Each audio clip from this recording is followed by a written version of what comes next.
Donc Dieu, aujourd'hui c'est le menu pour ce jour. Dieu, 4 lettres que tout le monde semble pouvoir identifier, mais sous lesquelles bien des idées se cachent. Qui est Dieu véritablement? Qui est Dieu? Certains pensent à une force impersonnelle, d'autres à un vieil homme barbu. Remarquez d'ailleurs que c'est plus facile de parler de Dieu aux gens que de parler de Jésus. Dès qu'on aborde le thème, le nom de Jésus-Christ, ça dérange bien plus. Dieu reste un terme, un nom très impersonnel. Voilà, les athées y voient d'ailleurs ce contre quoi il faut lutter. Les croyants, ce pourquoi il faut mourir, on est prêt à mourir pour le Seigneur. À certains endroits, on met Dieu au pluriel, à chacun le sien. Comme ça on a la paix, pour toi c'est ton Dieu, moi j'ai ma philosophie, ma croyance. À d'autres endroits, Dieu suscite la peur d'être surveillé, on l'évoque comme le père fouettard, celui qui nous surveille un petit peu pour faire peur aux enfants, les assagir. Attention, Dieu surveille voilà, ta vie, c'est vrai en quelque sorte, mais ce n'est pas tout à fait dans le sens de qui est Dieu. Ailleurs, Dieu n'est guère plus que l'élément d'un juron, où c'est les seules fois où ils évoquent le nom de notre Seigneur. Comme chrétiens, on affirme notre foi en Dieu, on entre en relation avec lui, mais quelle idée est-ce qu'on a de Dieu? Qu'est-ce que c'est ou qui est Dieu? La Bible nous parle évidemment de Dieu, et la science qu'étudie Dieu, c'est la théologie. Aujourd'hui, dans les églises, ce mot théologie, ça donne un peu de l'urticaire à certains. On entend, il ne faut pas trop faire de théologie. Moi, je dirais c'est dommage, parce que théologie, c'est l'étude. C'est l'étude de Dieu, l'étude de qui est Dieu. Et on a peut-être besoin un petit peu d'étudier, comme on le fait, qui est Dieu, le Père, le Fils et le Saint-Esprit. Et au même titre qu'on étudiera peut-être l'archéologie, pour voir les choses anciennes, la musicologie, ça ne fait pas trop peur, la sociologie, l'ethnologie, l'étymologie, etc., l'entomologie, pardon. On va étudier les insectes, là on va étudier qui est Dieu, et c'est peut-être important de se pencher un petit peu sur qui est notre Dieu, qui est-ce qu'on sert, qui est-ce qu'on aime, qui est-ce qu'on veut adorer. Et pour étudier Dieu, ce matin on va essayer de voir un petit peu Dieu en tant que Père, que Papa. On va bien évidemment se tourner vers ses noms, parce que la Bible parle des noms de l'Éternel, ses noms, et on verra lors d'une prochaine étude son caractère. Et ce matin, on va commencer donc cette étude, parce que j'aime plutôt l'appeler étude que prédication, parce que voilà, on étudie pour pouvoir mieux aimer, mieux connaître, mieux adorer notre Seigneur. Alors on va lire Exode 3, 11 à 15. Et après on poursuivra. Moïse dit à Dieu: qui suis-je, moi, pour aller trouver le Pharaon et pour faire sortir les Israélites d'Égypte? Dieu dit: je serai avec toi. Voici pour toi le signe que c'est moi qui t'envoie. Quand tu auras fait sortir le peuple d'Égypte, vous servirez Dieu sur cette montagne. Moïse dit à Dieu: j'irai donc trouver les Israélites et je leur dirai: le Dieu de vos ancêtres m'envoie vers vous. Mais s'ils me demandent quel est son nom, que leur répondrai-je? Dieu dit à Moïse: je suis celui qui suis. Et il ajouta: voici ce que tu diras aux Israélites: je suis m'a envoyé vers vous. Dieu dit encore à Moïse: voici ce que tu diras aux Israélites: l'Éternel, le Dieu de vos ancêtres, le Dieu d'Abraham, le Dieu d'Isaac et le Dieu de Jacob m'envoie vers vous. Tel est mon nom pour toujours, tel est le nom sous lequel on fera appel à moi de génération en génération. Que répondrai-je? Au nom de qui est-ce que je vais me rendre vers ce peuple? Qu'est-ce que je vais dire au peuple d'Israël qui est en captivité? Et Dieu se décrit comme « je suis ». Je suis. Sympa, hein? T'es qui, toi? Je suis. Ouais, mais t'es le fils à qui? Je suis. Dieu n'a pas de père, bien évidemment. Dieu se révèle aux hommes en se nommant. Dieu devient quelqu'un de précis pour nous. Et connaître le nom de Dieu, je dirais, c'est aussi connaître le vrai Dieu. Et c'est important de se retourner un petit peu vers ces noms, qui il est. Si on lit le psaume 44, versets 21 à 22, il est écrit « Si nous avions oublié le nom de notre Dieu et tendu nos mains vers un Dieu étranger, Dieu ne le saurait-il pas, lui qui connaît les secrets du cœur ?» Dans ce psaume, l'auteur du psaume nous rappelle l'importance de connaître le nom de Dieu. Pas pour l'utiliser pour un juron, bien évidemment. Oublier le nom de notre Dieu, c'est inévitablement aller vers un autre Dieu, un faux Dieu. Aussi connaître les noms de l'Éternel, les noms de notre Seigneur, c'est nourrir notre adoration, c'est l'appuyer sur des fondements qui donnent sens et des détails à notre prière. Dans Néhémie 9, verset 5, il est écrit « Puis les Lévites, Josué, Kadmiel, Bani, Achabnia, Chérébia, Odija, Shebania et Pétakia ont dit « Levez-vous, bénissez l'Éternel votre Dieu. Il existe d'éternité en éternité. Que l'on bénisse ton nom glorieux. Il dépasse ce que toute bénédiction et toute louange peuvent en exprimer. »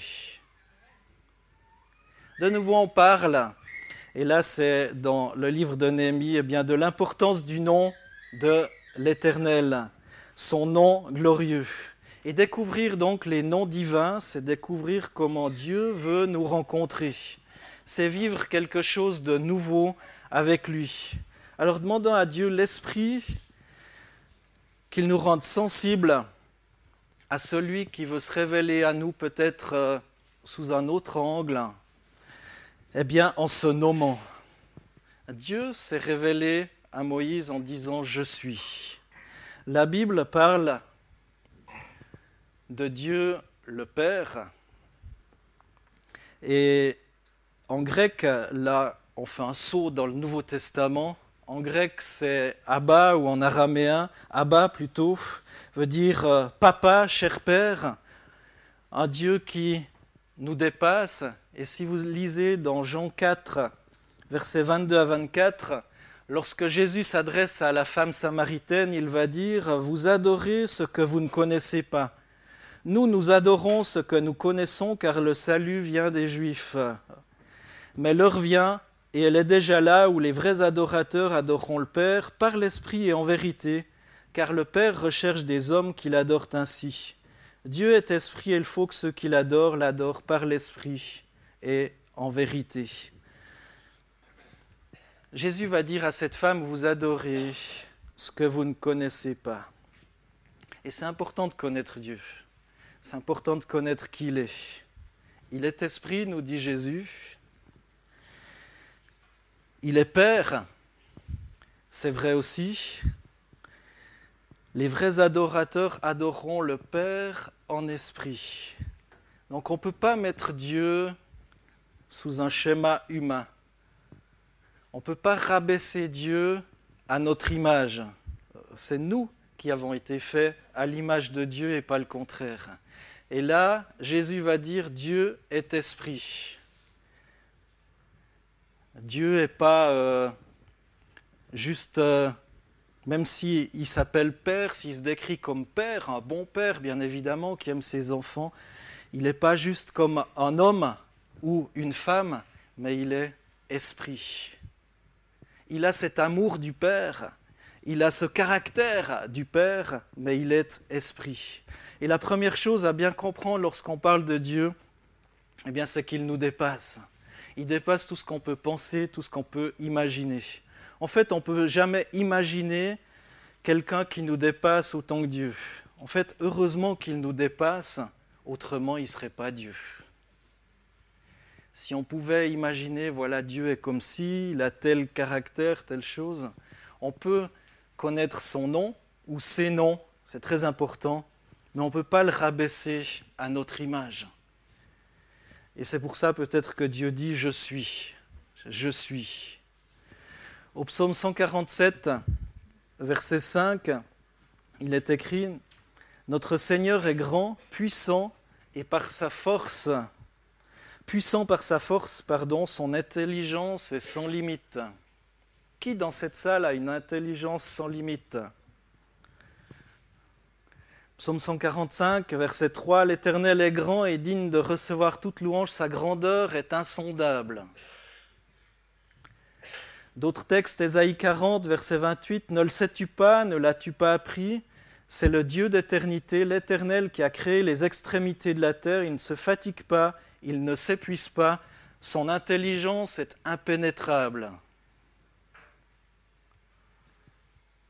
Ésaïe toujours, 55, « En effet, vos pensées ne sont pas mes pensées, et mes voix ne sont pas vos voix, déclare l'Éternel. Le ciel est bien plus haut que la terre, de même mes voix sont bien au-dessus de vos voix, et mes pensées bien au-dessus de vos pensées. » Dieu est insondable. Son intelligence est sans limite, on vient de lire. Sa grandeur est insondable.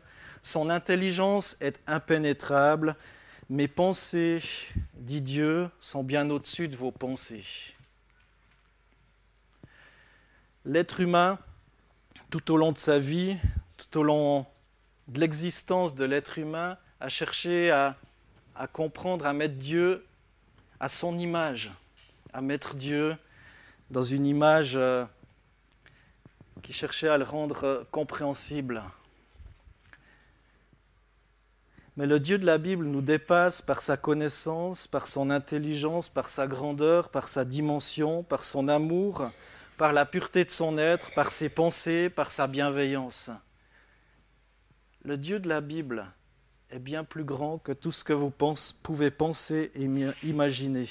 Et pour bien comprendre Dieu, il faudra avoir une intelligence illimitée, infinie. En fait, il faudrait être Dieu. Il faudrait être Dieu. Donc c'est très important de bien comprendre que Dieu nous dépasse totalement. Ça change notre manière de l'approcher, ça change notre manière de le craindre, de le concevoir, de l'aimer. Et si on comprend qu'on ne pourra jamais comprendre Dieu par la raison ou par des expériences mystiques, eh bien on va désirer le connaître autrement. Mais comment le connaître autrement ? Et c'est ce qu'on cherche à voir aussi ce matin, déjà en mettant notre foi dans ce qu'il nous dit de lui, dans sa parole, c'est-à-dire la Bible. C'est très important d'avoir la foi dans la Bible, la parole de Dieu. Il nous dépasse, c'est vrai, mais il est un père qui connaît chacun de ses enfants, qui aime être reconnu par eux comme leur père, comme leur papa. Et la très bonne nouvelle ce matin, eh bien, c'est que le Fils Jésus est venu le faire connaître. On a certaines pistes pour connaître, pour mieux comprendre, pour mieux aimer Dieu. Dans Jean 17, la dernière prière, la prière sacerdotale de Jésus, Jean 17, verset 25, Jésus va prier ça pour ses disciples, les disciples que nous sommes, Père juste. Le monde ne t'a pas connu, mais moi je t'ai connu. Et ceux-ci ont connu que tu m'as envoyé. Je leur ai fait connaître ton nom. Et je leur ferai connaître afin que l'amour dont tu m'as aimé soit en eux et que moi je sois en eux. Je leur ai fait connaître quoi ? De nouveau ton nom. C'est très important. Très important. Qu'est-ce qui est important de connaître sur Dieu ? Son nom. Son nom. Les gens se préoccupent guère de Dieu. Dans la société en général, les gens disent même ne pas croire en Dieu, mais lorsqu'ils sont fâchés, lorsqu'un malheur survient sur leur vie, tout à coup ils s'en souviennent et ils vont invoquer Dieu avec un juron, en élevant le poing contre le ciel. À ce moment-là, tout à coup, ils croient. Ils viennent de dire qu'ils ne croient pas, mais tout à coup, ils croient. Donc même si on ne peut pas comprendre Dieu, la bonne nouvelle pour nous, c'est qu'on peut le connaître. En écoutant ce qu'il nous dit de lui, et le premier cadeau qu'on reçoit de Dieu, c'est qu'il se rend accessible à nous en nous révélant qui il est. Sinon, on va en voir quelques-uns ce matin, son caractère, la nature de son être, sa volonté, et en décrivant Jésus, en décrivant le Saint-Esprit un petit peu, en décrivant Dieu, eh bien, on voit un petit peu la nature de son être, et ça nous apprend à mieux aimer, mieux comprendre, mieux nous tourner vers notre Seigneur. En fait, les seules choses qu'on peut connaître de Dieu, c'est ce qu'il nous révèle de lui. On peut savoir de lui ce qu'il nous a révélé. Et sa révélation se présente au moyen de deux canaux particuliers.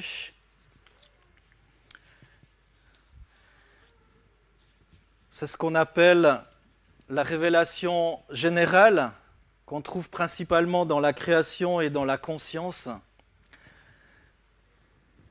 La création, déjà, Dieu se révèle au travers de sa création. Je ne vais pas m'étendre tellement sur ce sujet parce que ce n'est pas le thème de mon message. Juste une petite parenthèse. Juste citer Paul aux Romains, chapitre 1er. En effet, les perfections invisibles de Dieu, sa puissance éternelle, sa divinité se voient depuis la création du monde. Elles se comprennent par ce qu'il a fait. J'ai eu la chance d'avoir 3 semaines de vacances et on n'est pas allé bien loin, on est resté en Valais. On a fait quelques marches en montagne, quelques marches par-ci, par-là. Et lorsqu'on contemple la nature, la création, l'étendue de la création, on se dit waouh, waouh. Et c'est ce que Paul nous rappelle au travers de ce verset. Les perfections invisibles de Dieu, sa puissance éternelle, sa divinité se voient depuis la création du monde. Elles se comprennent par ce qu'il a fait. Juste magnifique. Promenez-vous dans la nature. Marchez, ça fait du bien pour le corps d'ailleurs. Ça fait du bien pour votre santé, mais en même temps ça fait du bien à votre âme. Soyez un peu plus contemplatifs de cette création, pas de la nature pour la nature, pas adorer la nature, mais adorer le Créateur de la nature. Et encore au psaume 19, versets 2 à 4, où il est écrit « Le ciel raconte la gloire de Dieu, et l'étendue révèle l'œuvre de ses mains. Le jour en instruit un autre jour, la nuit en donne connaissance à une autre nuit. Ce n'est pas un langage, ce ne sont pas des paroles, on n'entend pas leur son. Le ciel raconte la gloire de Dieu et l'étendue révèle l'œuvre de ses mains. De nouveau, que ce soit Paul, que ce soit, je ne sais pas si c'est David qui a écrit ce psaume, je n'ai pas regardé, David ou l'auteur de ce psaume, eh bien, qui nous rappelle tous deux, eh bien, l'étendue de la création, la beauté de la création, combien un jour succède à un autre, combien une nuit succède à une autre. Donc la création, Dieu révèle son infinie puissance, son infinie grandeur au travers de la création. Il y a aussi la conscience. L'apôtre Paul aux Romains nous rappelle dans Romains 2, verset 15, eh bien qu'on a une conscience, tout être humain a une conscience gravée en lui, quelque chose qui lui rappelle Dieu, qui lui rappelle cette infinie grandeur, où Paul va dire, il montre que l'œuvre de la loi est écrite dans leur cœur, car leur conscience en rend témoignage et leurs pensées les accusent ou les défendent tour à tour. Donc on a cette conscience de Dieu. Tout être humain a cette conscience de quelqu'un, d'une puissance supérieure, de Dieu que nous, eh bien évidemment, on appelle Dieu. Donc Dieu se révèle à l'être humain au travers de cette révélation générale. C'est juste 2 points, on pourrait en rajouter, la création et la conscience. Et il y a la révélation spéciale. Déjà la parole verbale ou écrite, ce qui est dit, ce qui sort, le témoignage, la confession des lèvres, tout ce qui arrive, et la parole faite homme, c'est-à-dire Jésus. Dans Hébreux 1, verset et le Saint-Esprit, Hébreux 1, 1 à 3, il est écrit « Après avoir autrefois de nombreuses reprises et de bien des manières parlé à nos ancêtres par les prophètes, Dieu, dans ces jours qui sont les derniers, nous a parlé par le Fils. Il l'a établi héritier de toutes choses et c'est par lui aussi qu'il a créé l'univers. Le Fils est le reflet de sa gloire et l'expression de sa personne. Il soutient tout par sa parole puissante. » Donc Dieu se révèle au travers de sa parole, au travers de ce qu'il dit, au travers de ce qu'il est. Et tout cela, eh bien, on le retrouve en Jésus. Jésus, cette parole faite chair, cette parole faite homme. Et Dieu se révèle aussi par le Saint-Esprit. L'Esprit de Dieu travaille de concert avec la parole de Dieu, la parole révélée, pour nous aider à connaître Dieu. Dans Corinthiens 2, 10 à 16, on peut découvrir ça. Or, c'est à nous que Dieu l'a révélé par son Esprit, car l'Esprit examine tout, même les profondeurs de Dieu. L'Esprit examine tout, même les profondeurs de Dieu. Lorsque Paul va dire que notre corps, c'est le temple du Saint-Esprit, ça nous donne déjà une ouverture, une possibilité, eh bien, de connaître Dieu. Notre corps est le temple du Saint-Esprit. C'est à nous, Paul, je relis ce verset 10, c'est à nous que Dieu l'a révélé par son Esprit, car l'Esprit examine tout, même les profondeurs de Dieu. Donc en invitant l'Esprit dans notre vie, continuellement, en recherchant, eh bien, il y a ce Dieu qui se révèle dans notre vie. C'est important d'être baptisé du Saint-Esprit, d'être rempli du Saint-Esprit, d'être renouvelé dans le Saint-Esprit. Verset 11, « En effet, qui parmi les hommes connaît les pensées de l'homme, si ce n'est l'Esprit de l'homme qui est en lui ? De même, personne ne peut connaître les pensées de Dieu si ce n'est l'Esprit de Dieu. Or nous n'avons pas reçu l'Esprit du monde, mais l'Esprit qui vient de Dieu, afin de connaître les bienfaits que Dieu nous a donnés par sa grâce. Et nous en parlons non avec des discours qu'enseigne la sagesse humaine, mais avec ceux qu'enseigne l'Esprit, en expliquant les réalités spirituelles à des hommes spirituels. Mais l'homme naturel ne reçoit pas les choses de l'Esprit de Dieu, car elles sont une folie pour lui, et il ne peut les connaître parce que c'est spirituellement qu'on en juge. L'homme spirituel, au contraire, juge de tout, et il n'est lui-même jugé par personne. En effet, qui a connu la pensée du Seigneur pour l'instruire ? Or nous avons la pensée du Christ. L'apôtre Paul, dans ce texte, qui est peut-être un peu compliqué, qui mériterait d'être étudié plus en profondeur, eh bien, nous rappelle l'importance d'avoir l'Esprit de Dieu en nous. Et qu'on a ce privilège d'avoir l'Esprit de Dieu en nous pour connaître un peu de Dieu, pour connaître qui il est. Paul dit on n'a plus juste cet esprit naturel, l'homme naturel, c'est-à-dire l'homme qui n'est pas converti, qui n'est pas né de nouveau. L'homme naturel ne reçoit pas les choses de l'Esprit de Dieu. Et on a besoin de rechercher les choses de l'Esprit. On a besoin de rechercher la pensée de l'Esprit. Paul rappelle que les chrétiens sont illuminés non par une nouvelle révélation qui s'ajouterait aux Écritures, mais parce que le Saint-Esprit éclaire pour eux les Écritures que Dieu a lui-même inspirées.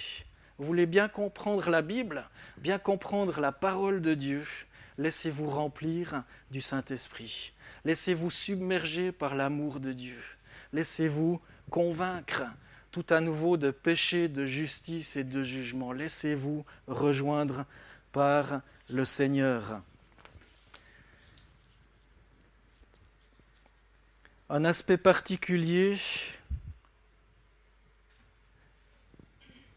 au travers de l'histoire biblique, au travers du peuple juif, c'est ce respect qui était dû au nom de Dieu en Israël.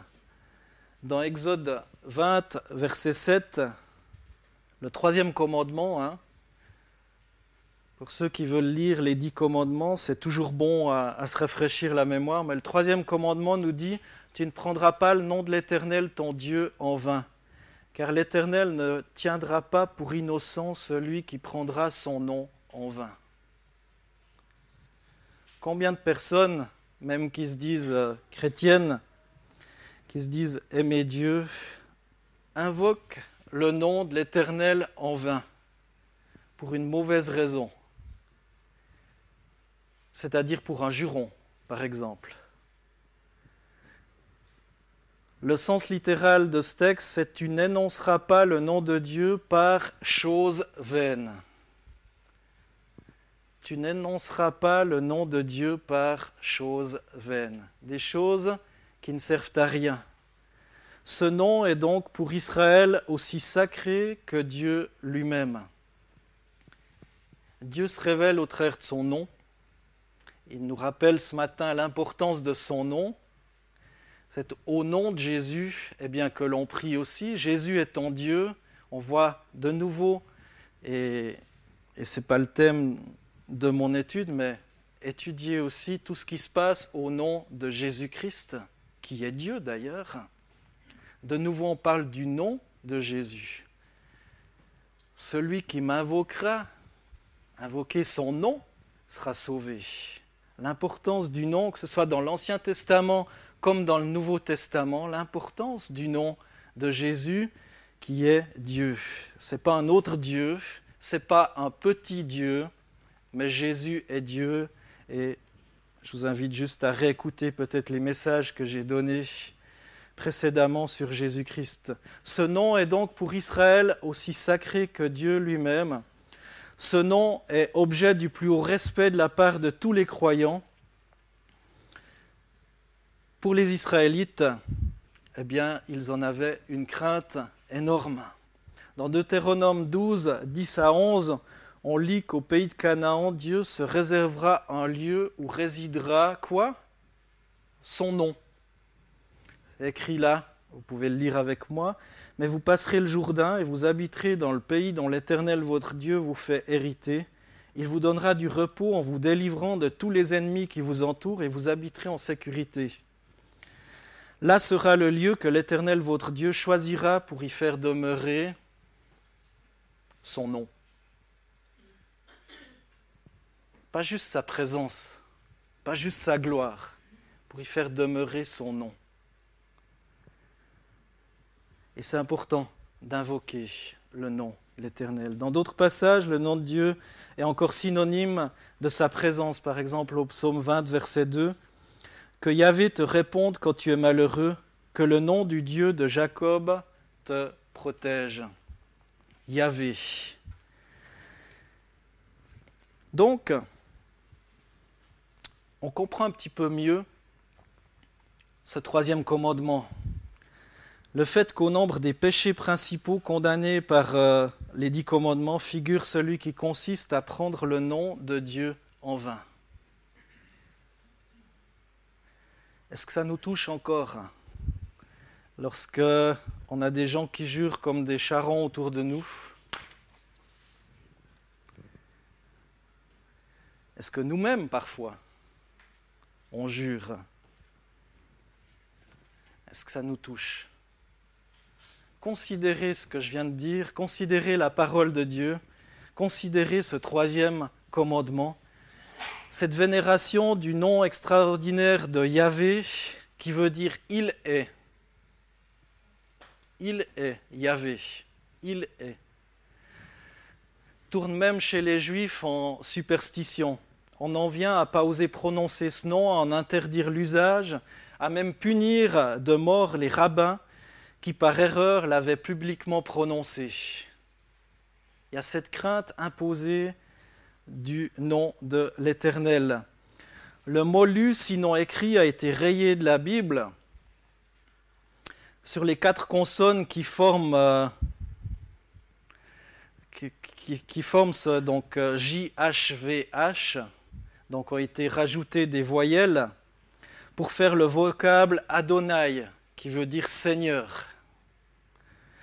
De façon à ce que toutes les fois qu'en lisant la Torah, c'est-à-dire la la Torah, la loi, les Juifs, chaque fois qu'on rencontrait le mot Yahvé, on prononce Adonai à la place, Seigneur. C'est plus il est, mais c'est Seigneur. La prononciation donc du tétragramme JHVH était interdite depuis que le temple a été détruit. Les Juifs s'adressaient à lui par Adonai dans leurs prières. D'ailleurs, c'est toujours le cas. Si vous correspondez avec des amis juifs, vous verrez qu'ils parlent de Adonai. Et même lorsque c'est écrit dans le sens de tous les jours, peut-être vous suivez l'histoire un petit peu d'Israël et vous suivez des blogs, etc. Lorsque les Juifs écrivent, ils parlent de Hachem. Hachem qui veut dire le nom. C'est curieux pour décrire Dieu, le nom, Hachem. Baruch Hachem Adonai. Béni le nom du Seigneur. Béni soit le nom du Seigneur. Voilà comment les Juifs, dans cette crainte du nom de l'Éternel, s'adressent à lui. Demandez à Dieu que son nom soit sanctifié. Tiens donc, dans la prière que Jésus enseigne à ses disciples, que ton nom soit sanctifié. Sanctifié, c'est-à-dire mis à part. Jésus demande que son nom, le nom de l'Éternel, soit sanctifié, soit mis à part. On ne l'utilise pas pour autre chose. C'est prier donc que son nom soit reconnu, soit respecté, que la sainteté de Dieu elle-même soit respectée. Le livre des Actes nous révèle le rôle particulier joué par le nom de Jésus, Dieu, fait homme. Dans le livre des Actes, il y a de multiples références que j'ai notées, mais qu'on ne va pas lire ce matin. Les noms donnés à Dieu dans la Bible disent ce que Dieu est. Ils disent sans doute mieux que tous les commentaires qui peuvent être faits sur sa personne, qui il est. Il y a les noms fondateurs. Quand on évoque la question du Dieu de l'Ancien Testament, il faut savoir qu'il existe des noms qu'on utilise seuls et des noms composés. El, par exemple, ou El Shaddai, des noms composés qu'on va faire avec certains noms de l'Éternel. Donc il y a, comme je l'ai dit tout à l'heure, j'ai oublié de mettre la diapo, donc Yahvé devient Adonai dans les prières. Lorsqu'on l'écrit même, on n'ose pas prononcer, donc on n'ose pas écrire Adonai au complet, donc on va mettre A et un petit point à côté. Si vous avez des amis juifs, des fois ils mettent à la place de mettre Dieu, ils mettent Dieu et un petit point à côté, parce qu'on n'ose pas écrire, c'est un peu comme une superstition ou une crainte, enfin voilà. Et Hachem, donc le nom en général qu'on écrit. Mais je reviens donc à mon texte, donc les noms fondateurs, les premiers noms avec lesquels Dieu se décrit, c'est El, Elohar et Elohim. Elohar apparaît relativement peu dans l'Ancien Testament. Le livre de Job le cite 41 fois quand même, mais en dehors du livre de Job, ce nom est peu repris ailleurs. Par exemple, il apparaît dans un psaume quand même, au psaume 114, verset 7, où il écrit « Terre tremble devant le Seigneur, Adon, devant Eloah de Jacob ». L'araméen, qui est une langue proche de l'hébreu, a un terme apparenté qui veut dire Ella, qui se prononce Elar. Ce nom divin semble très ancien et certains pensent qu'il est à l'origine de El ou Elohim. L'origine du terme peut être discutée. L'origine est incertaine. Certains le relient à un verbe « oul » qui signifie être fort, d'autres à « Allah » qui signifie craindre. Donc, El apparaît 235 fois dans la Bible, principalement pour désigner le Dieu unique, El. C'est quand même pas mal, 235 fois dans la Bible. Par exemple, dans la Genèse, il, c'est-à-dire Jacob, bâtit là un autel et appela le lieu El Bethel, Dieu de maison de Dieu, ça veut dire. Car là s'était révélé à lui Elohim, alors qu'il s'enfuyait loin de son frère.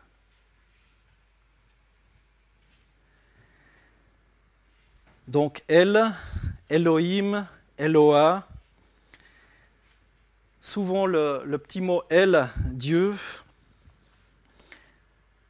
est assorti d'épithètes qu'ils définissent plus précisément, El Shaddai, Elohim, etc.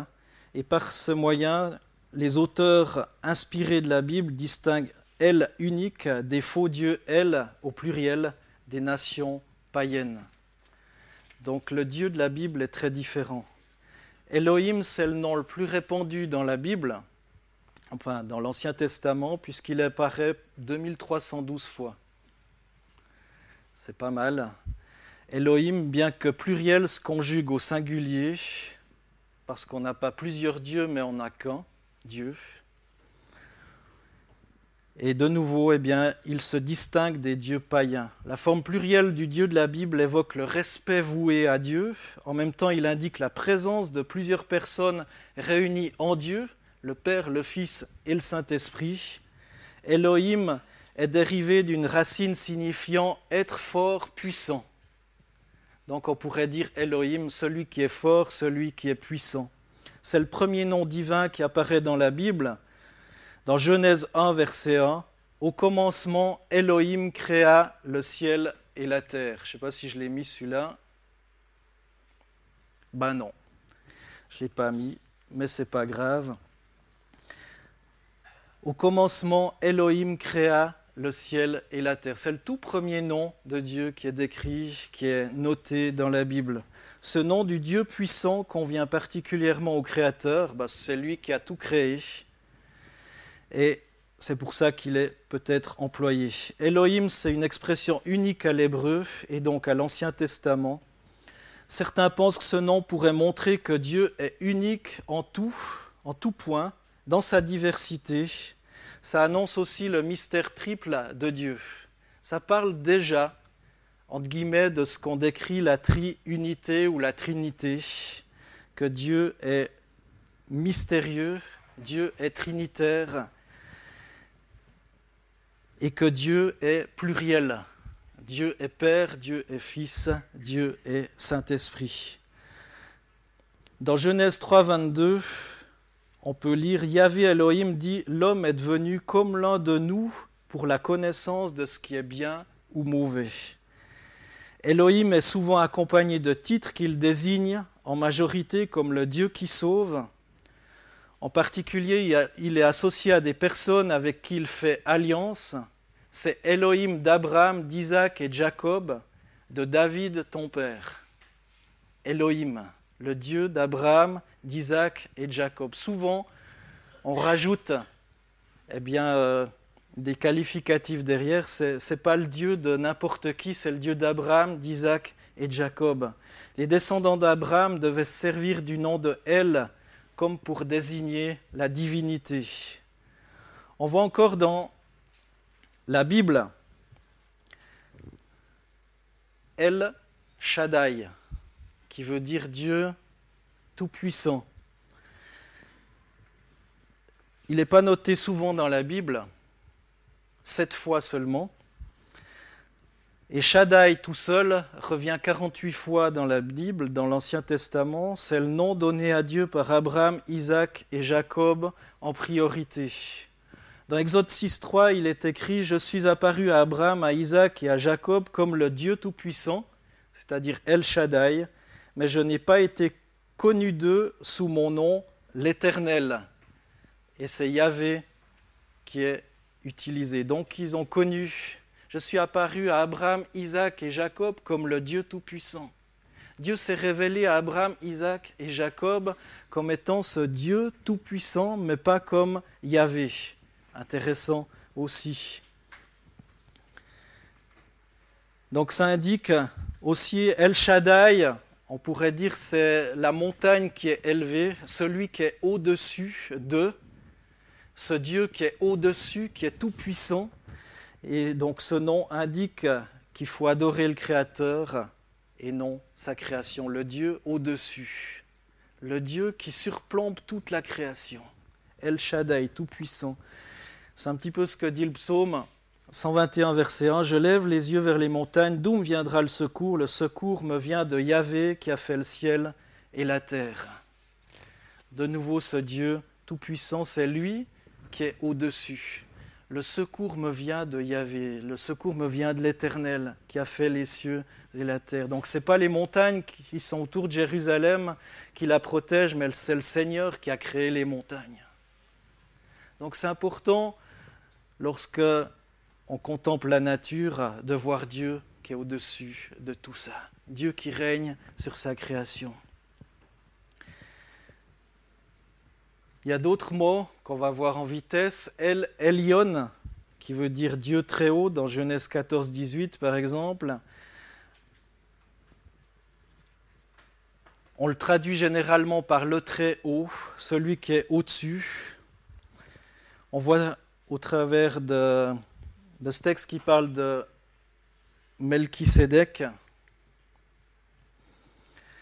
Roi de Salem fit apporter du pain et du vin, il était prêtre à El Elyon, de El Elyon. Il bénit Abraham, béni soit Abraham par El Elyon qui crée cieux et terre, béni soit El Elyon qui t'a livré tes adversaires. Donc le Dieu très haut. El Olam, Dieu de l'éternité. Elkana, le Dieu jaloux. Dans les 10 commandements, Yahvé interdit que l'on serve d'autres dieux que lui parce qu'il est un Dieu jaloux. Il ne tolère pas le partage. Dieu veut qu'on l'adore lui et lui seul. Il est ce Dieu aussi jaloux et il se décrit dans la Bible, dans la parole, par le Dieu jaloux. La jalousie de Dieu est une bonne jalousie, celle d'un amour exclusif.